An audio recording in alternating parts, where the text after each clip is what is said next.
स्वामी विश्वंग जी परिव्राजक द्वारा लिखित अष्टांग योग की सरल सुबोध व्याख्या, 7वां ध्वनि मुद्रण। योग का दूसरा अंग नियम। नियम की परिभाषा की जाती है। जिस प्रकार से यम का अर्थ दुखों से छूटना है, उसी प्रकार से नियम का अर्थ है विशेष रूप से दुखों से छूटना।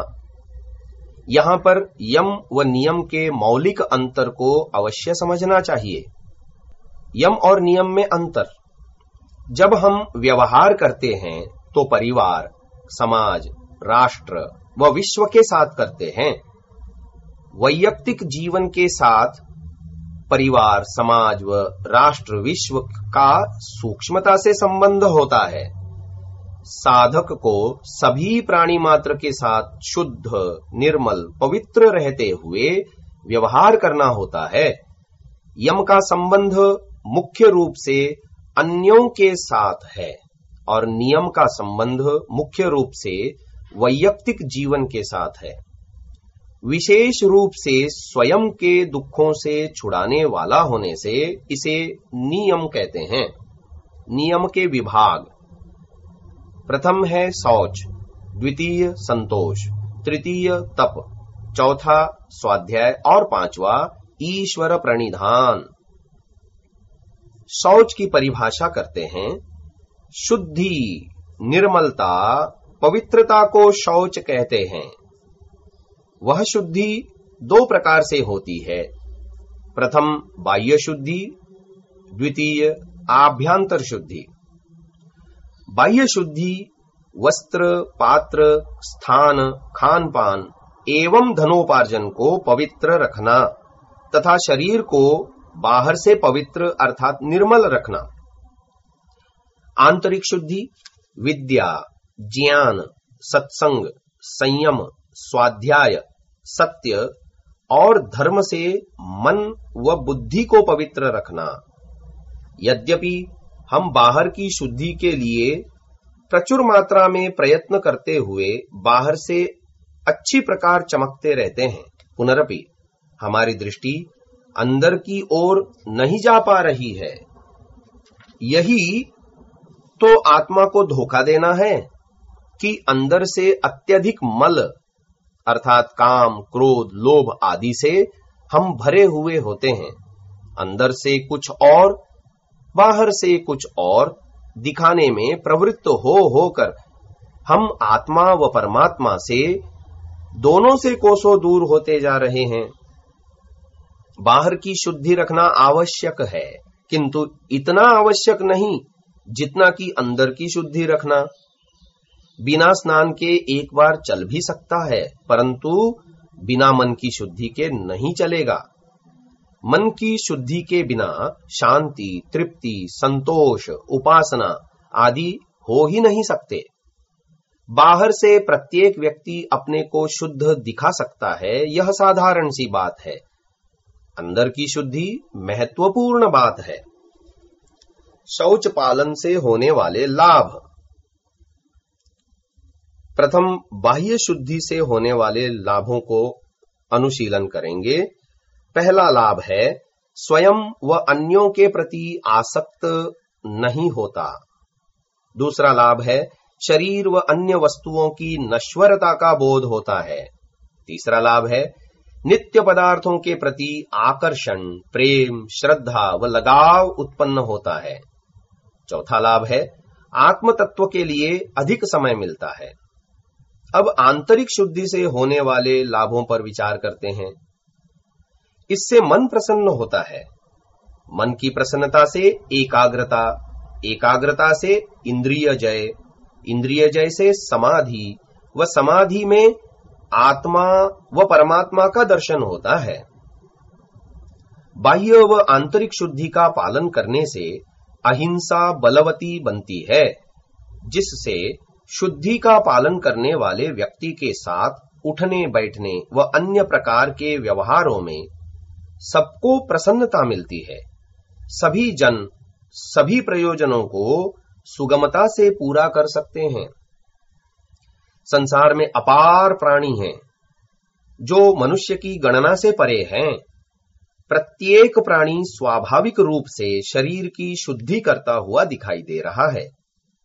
प्राणी जगत में मानव एक ऐसा प्राणी है जिसकी शुद्धि अशुद्धि का प्रभाव उसके जीवन के लक्ष्य को इतना प्रभावित करता है कि पूरा लक्ष्य ही ठहर जाता है या लक्ष्य पूर्ण होता दिखाई देता है।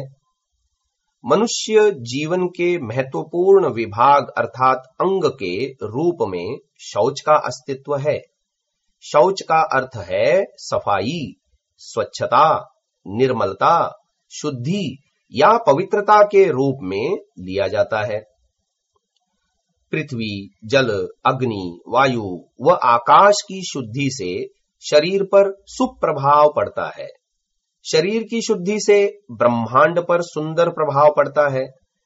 ब्रह्मांडस्थ जड़ पदार्थ, स्थावर, वृक्ष, वनस्पति तथा जंगम मनुष्येतर प्राणी, ये सब मनुष्य के प्रयोजन के लिए ही तो हैं। अतः इनकी शुद्धि से मनुष्य की शुद्धि और इनकी अशुद्धि से मनुष्य की अशुद्धि होती है। मनुष्य आत्मतृप्ति, आत्मसंतोष, आत्मनिर्भयता, आत्म स्वातंत्र्य व आत्म आनंद रूपी प्रयोजन को प्राप्त करना चाहता है। इस प्रयोजन की प्राप्ति बिना शुद्धि के नहीं हो सकती।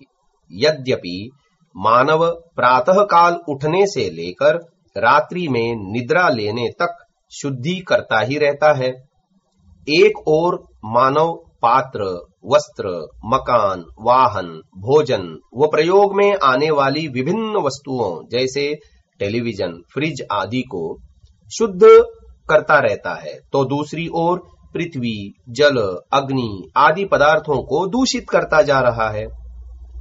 इसी प्रकार अपने शरीर को बाहर से इतना शुद्ध करता हुआ दिखाई देता है कि प्रातः काल से लेकर रात्रि निद्रा लेने तक शुद्धि चलती ही रहती है, परंतु शरीर के अंदर के अंगों को अत्यधिक अपवित्र करता जा रहा है। मानव अपने शरीर को बाहर से जितनी इच्छा, पुरुषार्थ, समय व धन खर्च करके शुद्ध व स्वस्थ रखने का यत्न कर रहा है, उससे अधिक इच्छा, पुरुषार्थ व समय देते हुए किंतु कम धन खर्च करके शरीर को अंदर से शुद्ध व स्वस्थ बनाने का यत्न करे तो अपने प्रयोजन को पूर्ण कर सकता है। बहुत से मनुष्य शरीर के अंदर शुद्धि करने का लाख प्रयत्न करने पर भी अपेक्षा के अनुरूप शुद्ध होते हुए दिखाई नहीं देते। रामबाण कहे जाने वाले योग को अपनाने वाले योगाभ्यासी अपने शरीर, इंद्रियों, मन, बुद्धि व आत्मा को पवित्र करने का सतत पुरुषार्थ करते दिखाई देते हैं, परंतु वे भी शुद्ध होकर आत्म प्रयोजन को पूर्ण करने हेतु अग्रसर होते हुए दृष्टिगोचर नहीं हो पा रहे हैं। यह हताश निराश करने का आलेख नहीं है, पर विचारणीय अवश्य है कि कहां से हम प्रारंभ करें जिससे वास्तव में शुद्धि के परम तत्व को हस्तगत कर सकें। आइए शुद्धि यहां से प्रारंभ करते हैं। मनुस्मृति कहती है, सर्वेषामेव शौचानामर्थ शौचम परम स्मृतम योर्थे शुचिर्हि स शुचिर न मृद्वारि शुचिः शुचिः। मनुस्मृति 5:106। अर्थात सभी शुद्धियों में धन की शुद्धि सबसे बड़ी मानी गई है। जो धन अर्जन आदि में शुद्ध है वही शुद्ध है, न कि मिट्टी पानी आदि से शुद्ध व्यक्ति। मनुष्य जीवन का एक प्रमुख आधार धन है। यह धन हृदय की भांति है। जिस प्रकार हृदय दूषित हो जाने से शरीर सुचारू रूप से नहीं चल सकता, उसी प्रकार धन के दूषित हो जाने से मनुष्य जीवन सुचारू रूप से नहीं चल सकता। इसी कारण महर्षि मनु जी ने स्वीकारा है कि सभी शुद्धियों में अर्थ शुद्धि यानी धन की शुद्धि सर्वोत्कृष्ट है। धन को अशुद्ध रखते हुए अन्य पदार्थों की शुद्धि कितनी भी करें, मनुष्य अपने प्रयोजन को पूरा नहीं कर सकता।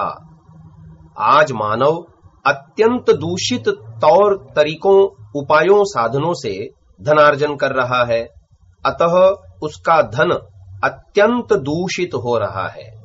धन इसलिए दूषित होता है कि पहला, धन को प्राप्त करने के लिए मानव हिंसा का आश्रय लेता है। दूसरा, धन को प्राप्त करने के लिए असत्य, झूठ को जीवन का अंग बना लेता है। तीसरा, धन को प्राप्त करने के लिए विभिन्न प्रकार की चोरियां, जिसमें बिक्री कर, आयकर आदि की चोरी भी शामिल है, करता रहता है। चौथा, धन प्राप्त करने के लिए व्यभिचार किया जाता है। और पांचवा, व्यायाम, भक्ति, परोपकार, कर्तव्य कर्म आदि को त्याग कर धनार्जन करता रहता है। आज मनुष्य किसी भी प्रकार से धन को प्राप्त करना चाहता है, चाहे कितने ही घिनौने कार्य करने पड़े। आज हमारे पास जो धन है वह यदि हिंसा से, झूठ से, चोरी से, व्यभिचार से व कर्तव्य कर्मों को त्याग करके प्राप्त किया हुआ है, तो यह मानना चाहिए कि अत्यंत अशुद्ध है।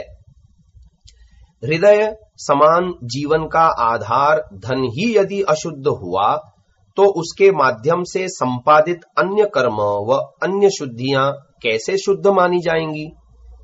मनुष्य अशुद्ध धन से अपने शरीर को दिन भर इतना शुद्ध करता रहता है कि उसका बहुत सा समय शरीर की शुद्धि करने में ही चला जाता है।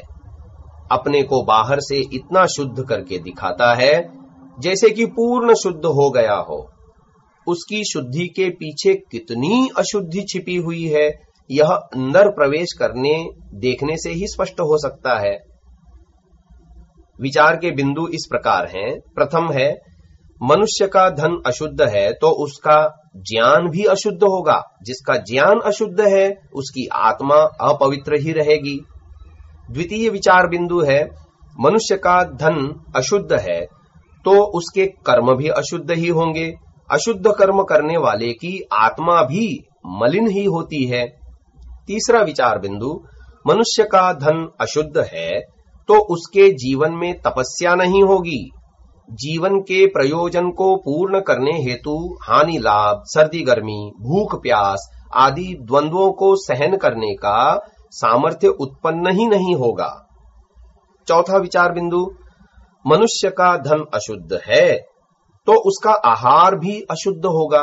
उस आहार से शरीर रोगग्रस्त ही रहेगा। पांचवा विचार बिंदु, यदि मनुष्य का धन अशुद्ध है तो उसे समय अर्थात काल का बोध नहीं होगा। परिणामतः एक एक पल का सदुपयोग वह नहीं कर सकता। धरती को, जल को, अग्नि को, वायु को व आकाश को अत्यधिक अपवित्र करके अपने को अच्छा, सभ्य, आदर्श, कुलीन, मेधावी, उत्तम दिखाने का लाख प्रयत्न करता हुआ भी मनुष्य अत्यंत दुखी, असंतुष्ट, अतृप्त, भयभीत व परतंत्र होकर के जीवन को पशुवत व्यतीत करता हुआ दिखाई देता है। आज जिस तीव्रता से मानव ने धरती व आसमान को एक करके नवीन नवीन साधनों का आविष्कार करके शरीर को बाहर से सुंदर व पवित्र बनाने का यत्न किया, काश ऐसा प्रयास अंदर की शुद्धि के लिए भी किया जाता तो जीवन में से बेचैनी, चिंता, तनाव, दबाव, अवसाद, अकर्मण्यता, चंचलता, हताशा, निराशा, क्रूरता, अमानवीयता आदि विकार दूर होकर के आंतरिक पवित्रता आ जाती। आज मानव जीवन में जिस प्रकार काम, क्रोध, लोभ, मोह, ईर्ष्या, अभिमान आदि का तांडव हो रहा है, यह सुनिश्चित करता है कि मानव ने अंदर की शुद्धि को त्याग कर केवल बाह्य शुद्धि पर ही अपना ध्यान केंद्रित किया हुआ है। प्रायः धनवान, बुद्धिमान, प्रतिष्ठावान, विद्वान, बलवान, रूपवान अपने को ज्यादा पवित्र दिखाने का यत्न करते हैं। अपने को अधिक पवित्र दिखाने का यत्न करने वाले किसी भी महानुभाव को किसी बहुत बड़े मैदान में यदि लोगों के बीच में लाकर खड़ा किया जाए और किसी यंत्र द्वारा उनके मन को बड़े बड़े पर्दों पर दिखाया जा सके, जिसे संसार भर के लोग अपने अपने घरों में टेलीविजन पर देख सकें, तो क्या उस कथित पवित्र मनुष्य की बुद्धि में यह विचार नहीं आएगा कि धरती फट जाए और मैं उसमें समा जाऊं, अपने चेहरे को पुनः किसी को न दिखा पाऊं? ऐसी पवित्रता किस काम की है? ऐसी कोमलता किस कार्य के लिए है?